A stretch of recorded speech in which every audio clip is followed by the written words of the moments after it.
welcome into another edition of Steak, Bourbon, and Sports, along with Jeremy Mandel. I am Ari Temkin, and, Jeremy loses, and I'm very excited about that, because it's fun when Jeremy loses.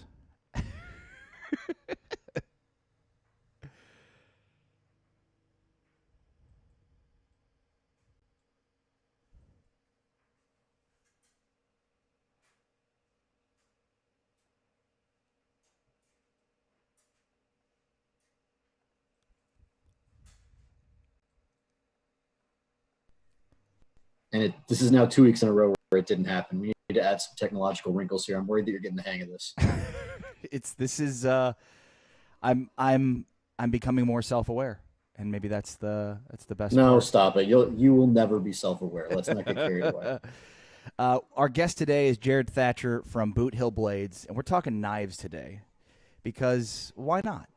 Traditionally, we talk a lot of bourbon on the show, a lot of whiskey on the show, a lot of sports on the show.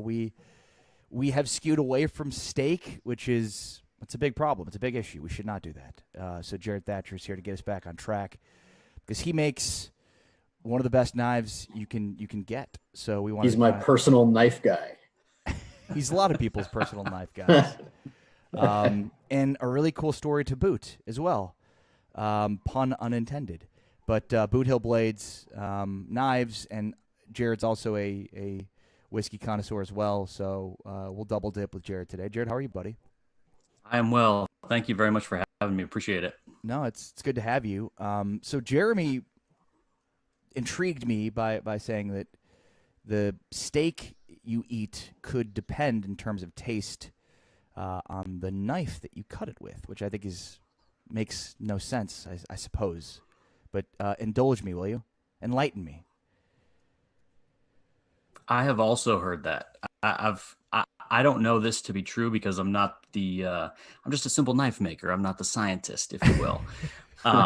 Just a blacksmith here. I have heard that cutting steak, fish, things in a particular way with sharp knives keeps proteins together. It keeps things from juices from splashing out all over that would normally be held in there, and that it ends up making it taste better. So if that sells knives, I embrace it fully. So here, I can attest to it. We got married, my wife and I should know this, 8 years ago, almost 8 years ago. It'll be 8 years in September. And for years, we just had like the crap knives that we registered for at our wedding, and they're Calphalon, or however you say that, those little serrated steak knives. And I got on the wait list for Jared to make me custom knives, and I thought perhaps it would take me 11 million years to get to the front of that list, but eventually I did get to the front of that list, and he made me these steak knives. And I can tell you the difference. This one in particular is mine. And you take care of them, you keep them sharp, all that. But what the simple knife maker there was saying is absolutely true. First of all, you have to have a good piece of meat and cook it right and all that, which listeners to this show will know is a given for me. But it just goes right on through it like butter. And it severely impacts in a positive way the entire experience, especially in this case, when you have a custom knife built, you get to decide all the things about it. So I told Jared exactly kind of what I wanted my steak knife to be. And I got the idea to do that because Jared, are you familiar with like Argentina and all that with their like man of the house knife thing? Yes. Yep. So to say, are you familiar with Argentina? It's a country in South America. A lot of people live there. It's a few hours. Beautiful place. Beautiful place. From what I've heard. Ginobili's from there. I believe they have soccer as well. Not sure, but the Ginobili part's the important one. But but you were saying man of the house knife, Argentina. So in Argentina, like the head of the household has like a really fancy, nice steak knife, And when I heard about that, I really, really needed to have that in my life. And Jared made that happen for me. The ones they do in Argentina are insane, though. Like, I've seen them, they like cast pewter or something like that around the handle, and they're like engraved with dragons. I don't know, horses, soccer balls. I don't know what they engrave. Manu Ginobili's face. Yes, there you go. They're engraved Put that on the handle. That's my next knife order is the Manu Ginobili face knife. It's perfect. I'm gonna push you back on the list. It's funny because knives, like if you cook, if you grill, like you cannot underestimate the importance of knives in the process. Like for instance, I like to smoke chicken, and it's one of my favorite things to smoke on my smoker. Well, I mean, if you don't have a good knife to cut up a full chicken, like it is going to be a disaster. And it's one of those things where it's like I don't know, maybe the first couple times you don't think about it, and then you're like cutting a chicken and your hand is burning, and you're like, like trying to slice your way through the tendons. And you're like, why is this knife is so dull? This is ridiculous. And I mean, it's just anything in cooking. It's just such an underrated and obviously important tool. And it's funny because it's like human beings, the technological advances we've made, it's tremendous. Like I remember I read something where it was like in the last 10 years, we have done more for technological advances than like a million times more in the previous 100 years. But like the knife remains unchanged in its importance and in its usefulness and in its utility. How did you get into doing this?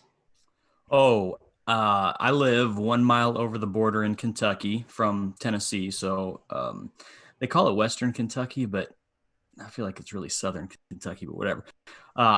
In 2012, the winter of 2012, I went deer hunting with a good friend of mine out on his farm in Tennessee. And I shot my very first doe I'd ever shot before. And so my wife and I brought it home and I said, you know what, we should process this whole thing ourselves. We should just do it, just go after it, make it happen. So we processed this doe ourselves from start to finish in the bathtub where our newborn and 1-year-old basically bathed mostly. It was in pieces all over the bathtub. This story is everything I wanted so far. and while doing this, I went through at least 9 or 10 knives. Like not only, I had like a couple of hunting knives, just cheap hunting knives from big box stores or whatever. So after those went dull, I ended up grabbing various kitchen knives, long and short, all sorts, just to try to get this job done. Because we were going on like 6 hours. This doe weighed like 90 pounds. It should have taken us like 45 minutes. We're going on like 6 hours. And every knife I had was absolute crap. So after we finally got that done, I said, I'm going to buy a really nice custom hunting knife that's just heat treated right. It's going to be fantastic. It's going to last me my whole life. I'm going to hand it down to my kids. Those are like $350 to $400 when I started looking. And there are a lot of local guys out here that make custom hunting knives, but they're not cheap. And so I was like, my wife is going to kill me if I buy a $350 hunting knife after the first deer I've ever harvested. And so I said, okay, you know what I'm going to do? I am going to try to make my own. So I spent about 3 months watching YouTube videos, like every night of my life, every night watching YouTube videos on how to make a knife. And I took one of those old Weber kettle grills, those old, just your average Weber kettle grill, and I stuck a pipe into the place that you open up for the air to come into. I stuck like a 3/4 inch pipe, and then I taped a blow dryer onto the end of it to blow air into this pipe to heat up the charcoal that was in there. And that became my forge. And I forged out the first knife, which I still have sitting around here somewhere. It looks absolutely terrible.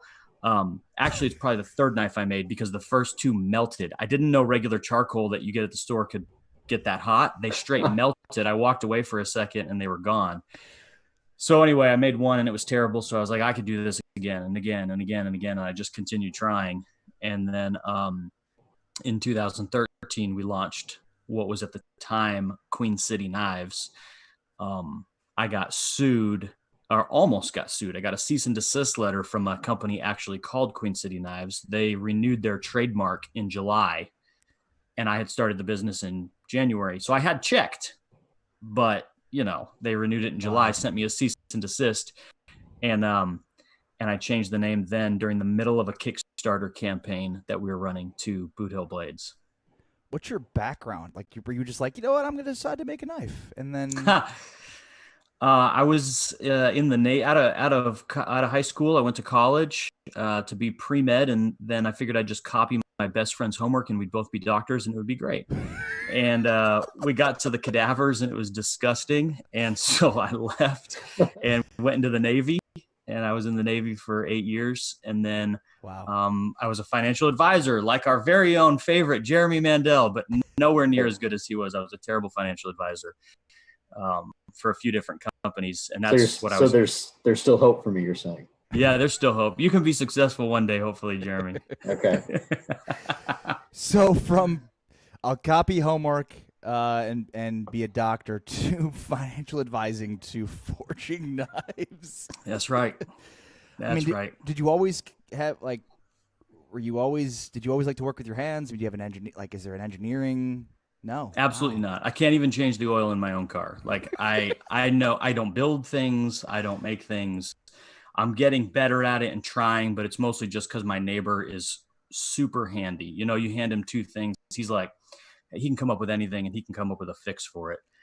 The other day, my well broke. Literally 2 days ago, my well broke here at the farm, and I was like, "We're gonna have to pull the well. We're gonna have to do all this work." And he comes over and flips the on switch because it had just tripped, and my well worked again. And I was like, "Son of a bitch!"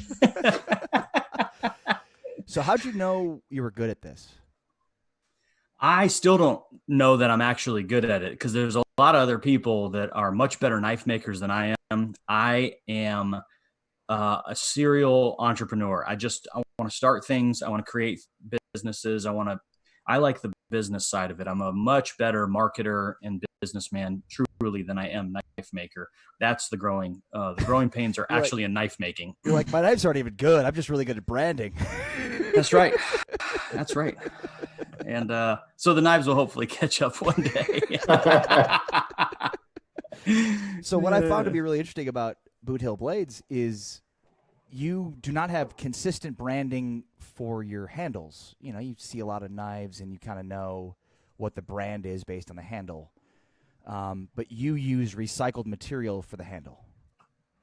Sometimes. I use recycled material for the blades too sometimes. And that's what we started out doing. There was only one other company in the U.S., these two guys down in Georgia who were building knives out of recycled material. There was, I shouldn't say that because there's some old guys that are in, barns somewhere making knives out of saw blades and stuff like that. But these two guys down in Georgia, they pioneered the recycled, reused, all of that. And for marketing, they've been in every big magazine, every big television show, like they're huge. And so I sought them out and I went down to Georgia 3 years in a row to talk with them, to learn from them, to find out how to market the business, how to do it. And basically they said, here, copy what we do. And here's how we did it. And so that's what I went with. And then I started pairing off in my own direction because they still use recycled materials or downed trees on their handles. I want to put crazy stuff on the handles. I want to put stuff that's nuts, that makes you like look at it like, why would he even do that? Why is that on there? And so for the custom orders, I'll do whatever the customer wants. But when I look at stuff, I'm like, yeah, I want wild stuff, So what goes into making a good, effective knife? It's all about the heat treat. Anybody can forge out a knife. We do knife classes here at the farm where 4 guys at a time will come and build a knife themselves. And these people have never forged before in their life. They will forge a knife at the end of the first day. Anybody can do that. It's all about the heat treat. You have to know what steel you're working with. You have to know how hard it can get. You got to know how far to temper it back from that hardness so that it doesn't break. All of that to me is the most important part because that's what's going to make your edge last. It's going to that's how you're going to pass it down to your kids. Mm-hmm. Tell me about, and we're going to get into this in a little bit more detail, but tell me about more like with the knife classes and like where you're situated. And you mentioned that it's on a farm. What is that? How does that work? So we have a small farm called Three Daughters Farm and Vineyard. We've got about 12 acres, but on the farm, we've got 500 grapevines and a flock of sheep that are incredibly rare in the U.S. They're the only sheep that are considered native sheep to the United States. In fact, Christopher Columbus was the one who first dropped them off on the East Coast, thinking the East Coast islands were in true islands. He didn't realize it was a massive country. And in around 1910, everything's an island at some point. That's right. Good point. Yeah.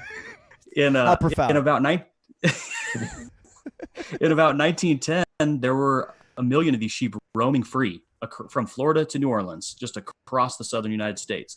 They became super hardy. But when the ability to grow sheep faster and give them antibiotics and stuff became popular, people rounded up these sheep, processed them, killed them, and they kind of went away. So now there's less than 200 of these, or 2,000 of these in the U.S. So I bought a small flock of them. And once again, that story is exactly how I market these to chefs in Nashville for the lamb, because who else has that? Who else is going to get that? So that's awesome. So that's our farm.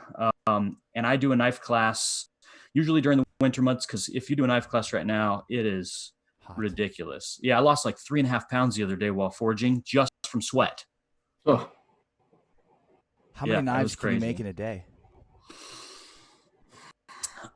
It takes about 3 days to make one knife, but it also takes about 3 days to make 3 knives. So the processes are very, similar. So I forge out about 2 knives per day. So I do 20 to 25 a month, because some are a little more technical than others. So how many knives did you make in 2019? I counted this the other day, and I think it was 342, somewhere around there. So it was right there. What kind of order fulfillment do you get? Like, I mean, are you getting, like, does somebody order one knife? Do they order multiple knives? That is quickly becoming a problem. Exactly what you just said is quickly becoming a problem, because we do custom orders, and there's a 2-year wait list right now on those custom orders. And once a month I do a newsletter sale, and I sell all the stuff that I just have in my mind that I just put out there, these knives that I just make. We do a newsletter sale. So what I do is I book 7 to 9 customs a month. And so once a month is filled up with 7 to 9 names of custom knives, I go to the next month and the next month. So I don't have like 4,000 knives backed up over the next 2 years. It's more like, I don't know, whatever, 10 times 240 or whatever it is, something like that. But people whose name is on there that they didn't originally know what they wanted, they're just like, put my name on it, I'm not sure.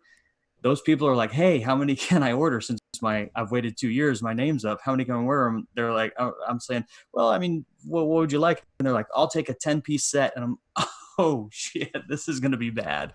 This is not good.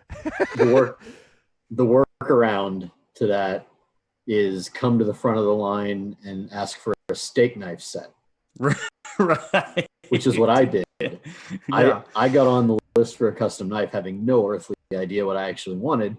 And then it got to the head of the line, and I said, can I have steak knives? And Jared knew it, and Kylie knew I was not talking about one steak knife. So right. I got a nice little set of 4 here. That's your workaround. Everyone trying to screw Jared. Don't ask for the 10 knife set. Don't ask for all the different. That's right. The different kinds of knives. Just ask for the steak knives. That's right. That's exactly right. Have you ever gotten like a request for like a sword? Oh, all the time. Like the weirdest one, though, let me tell you the weirdest request. There is an individual out here that, you know what, he probably listens to the show, let's be honest, because that would be my luck. There is an individual out there that wants to collect a miniature cleaver from every knife maker he possibly can. A miniature, I'm talking a blade that's like 2.5 inches long, and it's tiny, and then like this little handle. What do you do with that? Right. Is there any practical use for that? You cleave. What else did you do with a cleaver? I don't know. Maybe he's small. Maybe it's Michael Hines all along. I don't know. He's a really tiny guy. Yeah, but I think that since nobody else makes them, he just thinks that it's like funny to have this collection of miniature cleavers by people. So really, a bunch of people have turned it down. They're like, I'm not building you that. That doesn't make sense. And when I got it, I'm like, hell yes, I'm building you this. Right. That's freaking weird. I'm doing it. I mean, and plus it probably doesn't take very long, right? I mean, it's tiny. Oh, yes, it's pretty fast. It's quick. Yeah. And if miniature cleavers get popular, he's cornered the market. Oh, he's got it. He is the market. Yeah. He's holding everything. So in terms of The like Fort Knox. commercial knives, do you recommend any commercial knives? If I don't have like 2 years to wait on knives? Yeah. There are a lot of production style knives that are still by small businesses like me that are way more inexpensive and accessible. In fact, there's a knife shop in San Antonio called The Home Butcher. Right. And the guy who owns it's a friend of mine. And in fact, they've carried my knives multiple times in the past. But he carries a slew. He's always reaching out to new makers.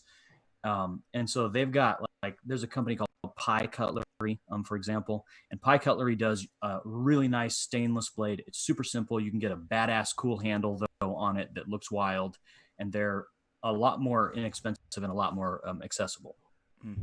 Well, and you mentioned there's the custom stuff where you have to wait 2 years, and then you said newsletter sale. What is that? How does that work?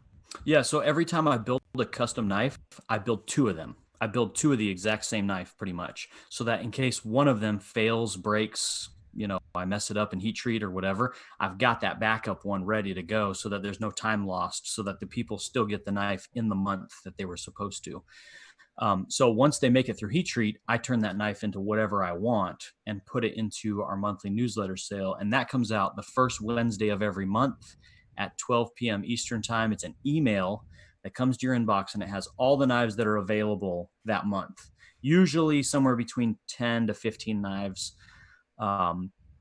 And they're all just whatever I could think of and fun things that I wanted to do. And people reply to that email with which knives they want as fast as you can. And it usually sells out in about 8 minutes, somewhere there after it releases, 8 to 10 minutes. Wow. How do I get that newsletter? Sign up for it right on the front of our website. It says on boothillblades.com, it says sign up here to purchase knives, I believe is the link that you would click. Sign up here to purchase knives. So you're not actually signing up to purchase knives. You're actually just signing up for the newsletter. And then if you're fast, you will purchase knives. Correct. So what I got this one. What is something that people don't know about knives?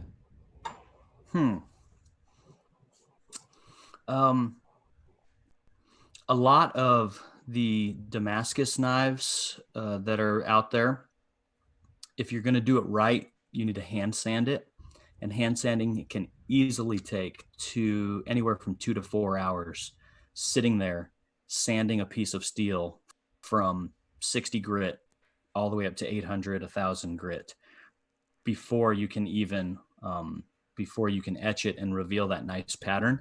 So the amount of hours that are in a nice Damascus knife, I built a Damascus, just the steel the other day. It took me 3 days just to build the steel for one knife. 3 days just to build the steel. That's not even forging the knife. So there's a lot of time that goes into some of those things, and you don't see that when you just look at the knife. You're like, man, that's cool. So a lot of people think it's some magic trick. You dip it in some, holy water, and then the pattern comes out. Is that not what happens? It's just, no, I don't. As far as maybe some guys can do that, but I'm not good enough yet.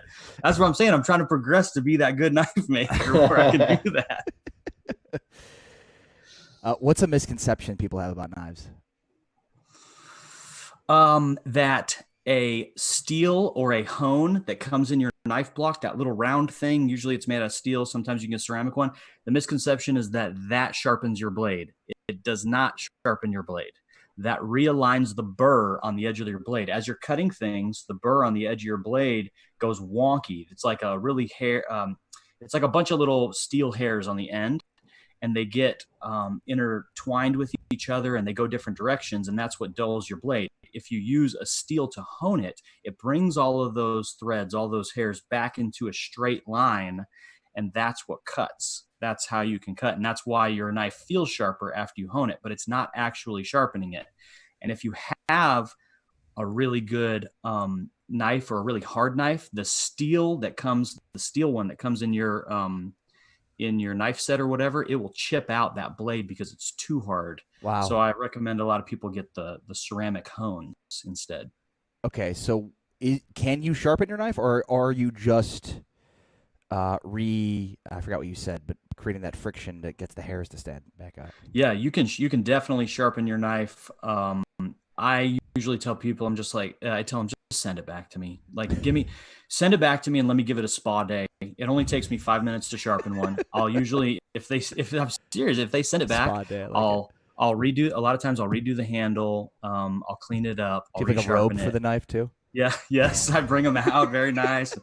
They prance out sort of, heat them up with a hot towel beforehand. But what's the most effective way for me to sharpen my knife if I don't want to send it back to you? Most effective way is to purchase a 6,000, 1,000 grit Kingstone on Amazon. I want to say it's like $40, somewhere around there. And it's a dual stone, 6,000 on one side, 1,000 on the other. And watch a few Murray Carter sharpening videos on YouTube, and he'll show you how to do it. He does he sharpens spoons and then shaves with it and stuff. He's insane at sharpening, but watch his technique, practice it on a cheaper junk knife or whatever until you feel comfortable that you've gotten that sharp, and then use it on your nicer knives. Wow. Yeah, that sounds great. I'm just going to keep sending Jared mine. Perfect. Yeah. Especially because usually when he doesn't know it, but he's about to get one actually. Perfect.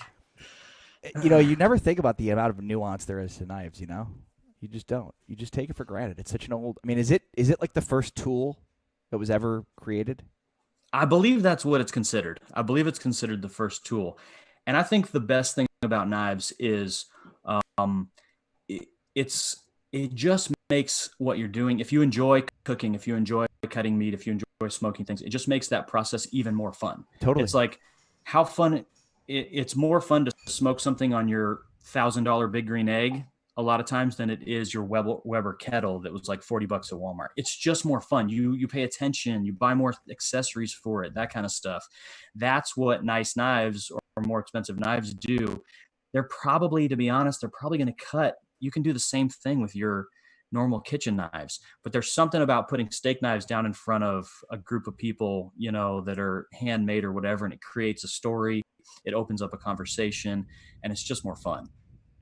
Well, and that happens all the time when we have folks over to have steak or whatever, and I bust out my steak knives that Jared made. Like, for example, this one here was the bourbon barrel made the handle, and everybody always wants to hear about that, and everybody always wants to know the story.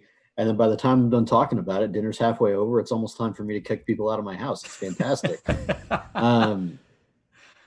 And just personally, we've talked about dry aging on this show a lot.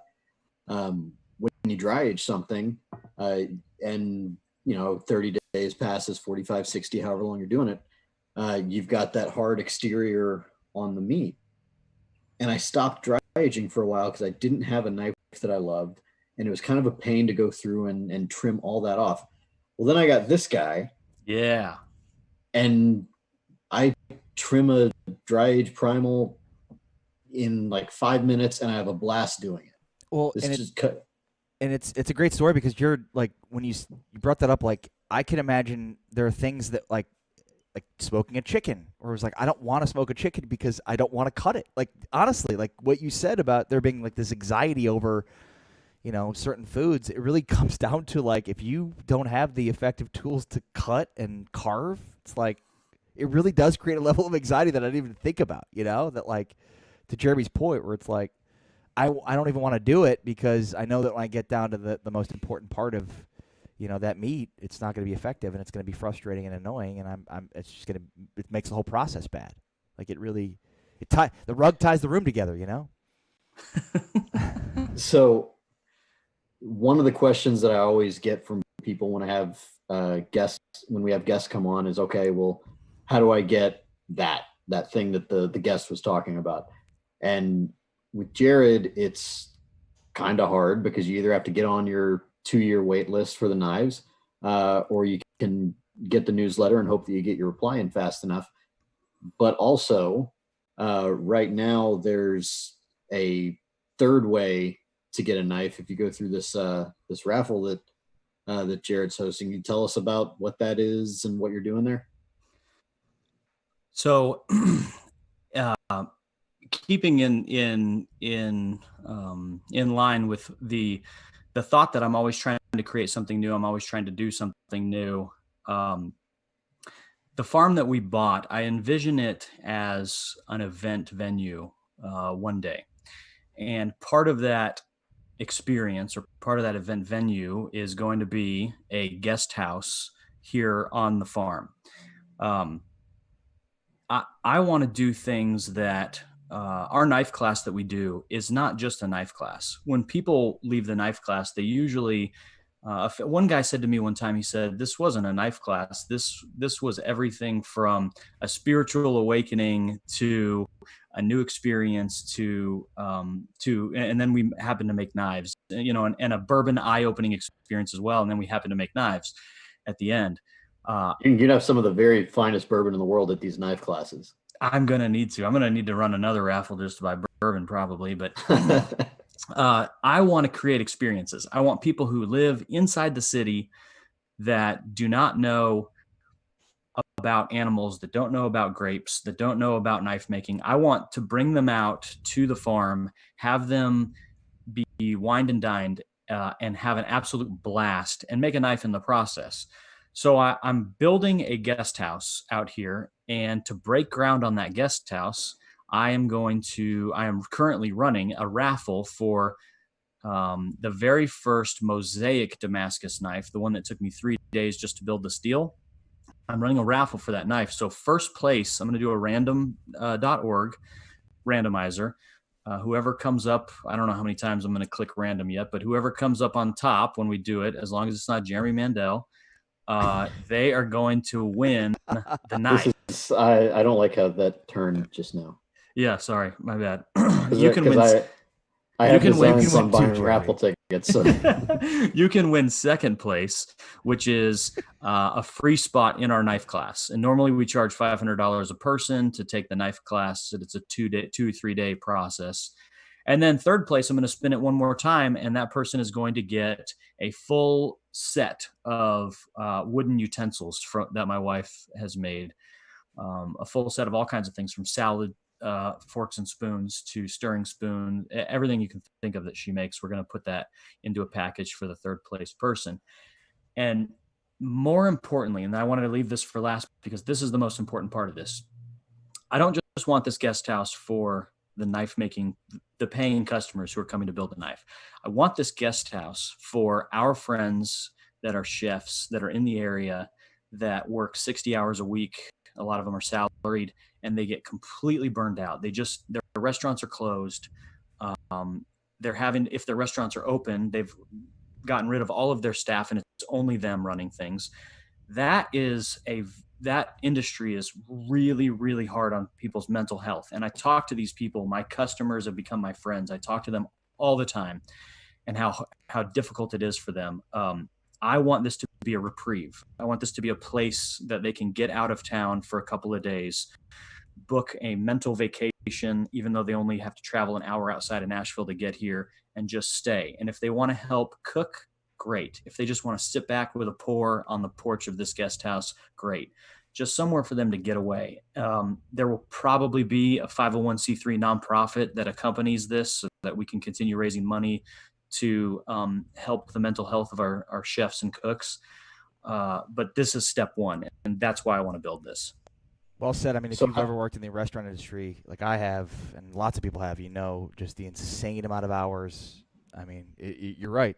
I mean, and it's one of those things where it's like you don't think about, but holy cow, yeah. It's to manage a restaurant, to work in the kitchen of a restaurant, you have to be, crazy to a certain degree because of the amount of hours it takes, to fulfill those jobs. It's incredible.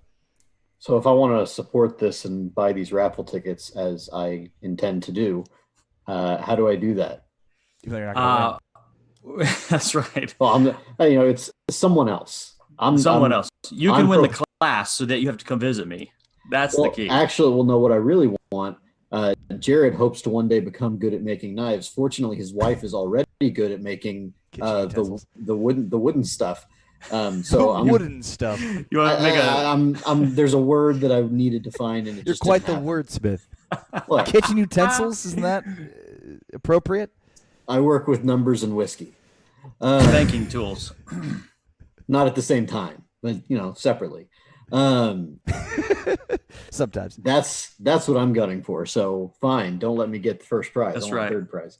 So how do I buy tickets? On our Facebook page on Boothill Blades, and then also on our Instagram page at Boothill Blades. Our most recent post will outline all of that in case you want to go there and look at it. But basically, we are keeping our entire business runs through PayPal. So we're keeping track of, and Kylie's actually out there right now writing down all the people's emails, who sent in how many tickets. You can send it friends and family or normal PayPal. It does not matter to us. We track all of it as income anyway. You send the dollar amount that you would like to buy tickets. The tickets are $10 a piece. So you buy as many tickets as you want. You send that amount of money to boothillblades@gmail.com. That's our PayPal. We will reply with a confirmation of how many tickets you got, and we're going to draw the winner Saturday night, this coming Saturday night. So we're going to keep it open till Saturday. that would be what, August 1st? I don't know. Yeah, August where 1st. my phone is. August 1st. August 1st. Perfect. Yeah. We're going to cut it off, I think, at 4 p.m. I think it's 4 or 5 p.m. on Saturday, and then we're going to do the drawing live on Instagram. And do the randomizer live on Instagram Saturday night. Nice. I'm going to buy a whole bunch of tickets just so I can complain that it's fixed when I don't win. Rigged. It's rigged. I mean, normally we had a bunch of stuff to talk about today, but we only really didn't get to any of it. So I guess we should close with, what are we drinking tonight? What are you guys drinking tonight? I am drinking a Russell's Reserve pick. From 21 This Kings? is yes. Not them again. I know, seriously. Will those guys go away? Terrible people. It's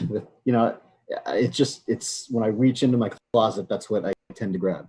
But it's a Russell's Reserve pick, private barrel. But unlike a lot of times, this is very much something that you may be able to find at your local store. Russell's Reserve is always available. It's a single barrel product, and whether it's a store pick or not, a Russell's Reserve barrel is always really good. It's the kind of top of the line that Wild Turkey makes, other than their limited stuff. What distillery is it? It's Wild Turkey. Really, really fantastic. Jeremy, did you see what I was drinking when I just poured it a second ago? No, actually, I missed. Perfect. Okay. Take a wild guess, Jeremy, at what this was a special night for me to come on here with you guys and hang out. So what did I get out to drink? What's my favorite thing? What's my number one favorite thing? Four Roses. You idiot. I knew you were going to say that. I knew you were going to say that. You moron. It's definitely some Buffalo Trace product. No. Old Scout. Oh, yeah. Smooth Ambler Old Scout, the McScrooge's pick. This is the last one I have. It's 121.6 proof, 9 years old. This is top 3 bottle for me. And I have drank a lot of really good things, really expensive, crazy things, and I just keep coming back to this. I love it. It's one of my favorites. Wow. And that's no joke. So that's a phenomenal bottle, but also that's living proof that if you show up for a knife class, there's outstanding bourbon on the grounds. So make sure you bust out the good stuff. Maybe not after tonight.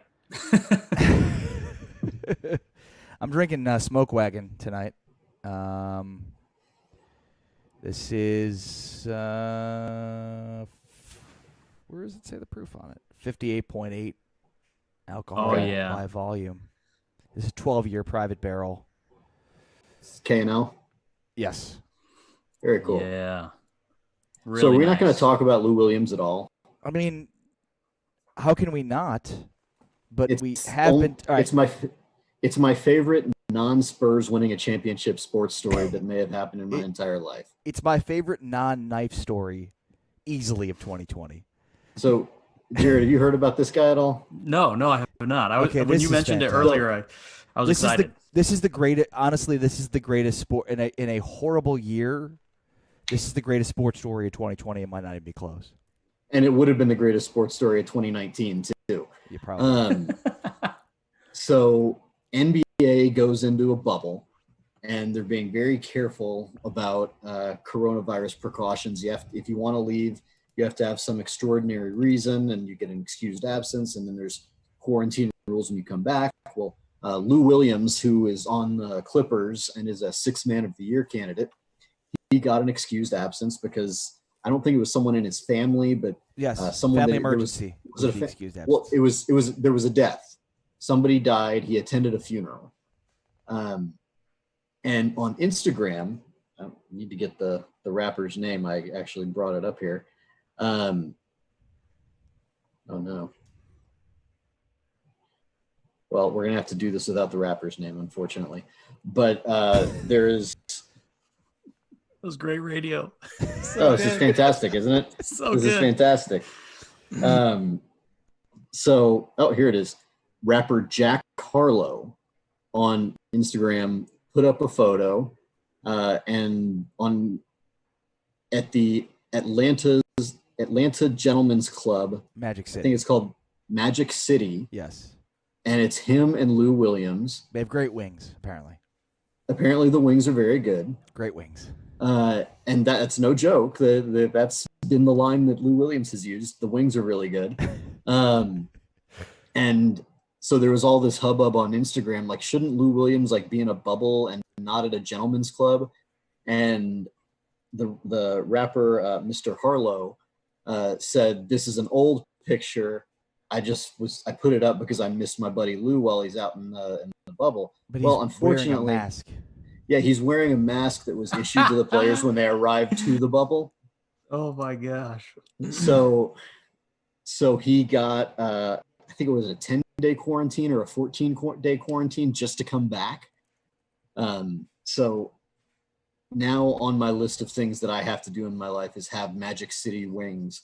I don't even care if I go inside the actual restaurant, but Lou Williams kept saying, I didn't stay. I was in and out. I just came in to grab dinner. What dinner did you get? Well, I got wings. Their wings are great. And apparently their wings are great because he's gotten lots of backup on this. But I have to have Magic City Gentlemen's Club wings. This is a thing that has to happen in my life at some point. So Shams Charania, who breaks news for the NBA, tweets, Clippers Lou Williams will have a 10-day quarantine on Orlando campus after picking up food at Magic City on excused absence, sidelining him through first 2 seeding games, NBA says. Which is just a great tweet when you're trying to break news in the NBA. Lou Williams also tweeted about this. But I digress. I went home to see a man off to his final resting place. That was a giant in my life. I don't want that to get lost in all this attention. Oh, it will get lost. So again, long live the great Paul Williams Sr. Back to my quarantine so I can join the guys soon. And apparently he went from the funeral to the Gentlemen's Club. Well, I mean, of course. Isn't that what you do? I mean, that's the least shocking thing about this whole story. Well, I generally go before the funeral. Yeah. He decided to go after the funeral. But this is I don't have any expert analysis on this or anything. I just wanted to talk about this story and how great it is. What do you mean you don't have any expert analysis on it? Of course you do. I mean, I love wings. That's true. But I can't. I'm not in a position to comment on the veracity of the quality claims of the wings. The funny thing is people have now come out and been like, yeah, the wings are really good. You know, like to help justify the whole situation. Like, yeah, but those wings are good, you know. It's like, yeah, he's going to have to be quarantined for 2 weeks now. But, you know, it's good wings at a strip club. So, I mean, is that where the NBA's at now? Like a 10-day quarantine does it? Like the entire Miami Marlins team currently has COVID. Yes. But the NBA is like, no, we don't got shit. Like we went into a bubble and we're good to go. But a 10-day, I thought you had to go. They take tests every day. So during the 10-day quarantine, you have to test negative every single day. Every single day. Yeah, and you can't leave your room, so you're essentially in a hotel room. Gotcha. And it was funny. I was listening to Rachel Nichols on Zach Lowe's podcast today talking about this. Rachel Nichols is in the bubble, and so she's gotten to talk to players about this. Apparently, it's all the players want to talk about is what's going on with Lou Williams, and I don't blame them. It's all I want to talk about too. But they're all coming at it from the angle of, gosh, this is a terrible invasion. Are people so concerned about where we're going? Yes. People are concerned about that, especially if you're going to a strip club to eat wings with a rapper. I guess they could do anything for a living. It doesn't matter that they rap. But COVID-19 is the last thing I would expect him to have contracted in this situation. Well, Mr. Williams, you do not have COVID. You do, however, have syphilis, gonorrhea, and chlamydia. Gonorrhea. That won't be transmitted on a basketball court. Mm-mm. At least on any of the games that I've seen. Yeah. Well, the COVID restrictions in sports, and like I said, I'm a huge baseball fan. The COVID restrictions in sports are so ironclad unless you're a star. Whereas the Washington Nationals, Juan Soto tested positive like on accident or something. And they're like, no. He tested positive, but then he tested negative, and then he tested positive again. But one of those was probably a false positive. And now, like, he's our star player, but he may not actually be shedding the virus. And I'm like, wow, the Washington Nationals are epidemiologists now, and they know how the hell this thing works. And they're like, please don't let us have to quarantine Juan Soto, you know? There's only 60 games. This there's only 60 days. It's basically half the season. Right. What you need to understand is Juan Soto is really good. So That's right. And he's a child. He's like 21 years old. So they're like, yeah, children don't get COVID. What do you mean? You know? Yeah, no, it's fine. No big deal. Yeah. It's so baseball has zero chance. Like they didn't even make it a weekend before the Marlins thing happened. It was like, what? The team got to vote on whether or not they were going to play? Like, baseball doesn't have a chance. Yeah, what was that? I read about like a text message. They were all texting like in a group chat, like, we're going to play, or no, we're not going to play. Like, Don Mattingly was like, the players decided to play. Like, what? Yeah. Do you know what's happening here? Right. Have you been paying attention to the world? I don't know if you know this, but let's be honest, though. This is how all group decisions get made. It's just group whether it's, are we going to play this baseball game, or are we going to, in the White House, are we going to bomb somebody? There's a group text that goes on, and every decision in between, by the way. If only you knew that's literally how my town runs. Like, I'm in the group text, and people are like, the group text I got yesterday from one of the city council members was, who put the dead possum on the bench in front of City Hall? Who put the dead possum on the bench in front of City Hall? That's the group text. I'm like, man, Jared, I wish I knew. Jared, of course, is the head of the Lafayette. He's the head of the Lafayette, Kentucky Chamber of Commerce and Tourism Board. Because I'm the only commerce in town. So of course, I'm the head. Jared, thank you so much for your time. Appreciate it, man. This was fantastic. This was a lot of fun. Thank you for having me. I very much appreciate you guys. Boothill Blades, check it out. Boothill Blades, just Google them, and then go to the website and check them out. Join the mailing list, and of course, go buy raffle tickets. Go buy a raffle ticket. Help them build a house on the farm, and visit it sometime. Maybe Jared will bring you out for a knife class, or draw your name for a really nice knife, all on the quest to keep me from doing those things. So. That's Jeremy Mandel on Twitter at Jeremy Mandel. I am Ari Temkin on Twitter at Ari Sports. Jared Thatcher, Boothill Blades, and of course, make sure to hit that subscribe button if you have not yet already on our YouTube page, and of course on our podcast. That way, you're constantly getting the stream of new and interesting episodes each and every week. Follow us on Twitter. We're everywhere. Steak, Bourbon, and Sports. But for now, Jeremy, leave them with something. Fare thee well.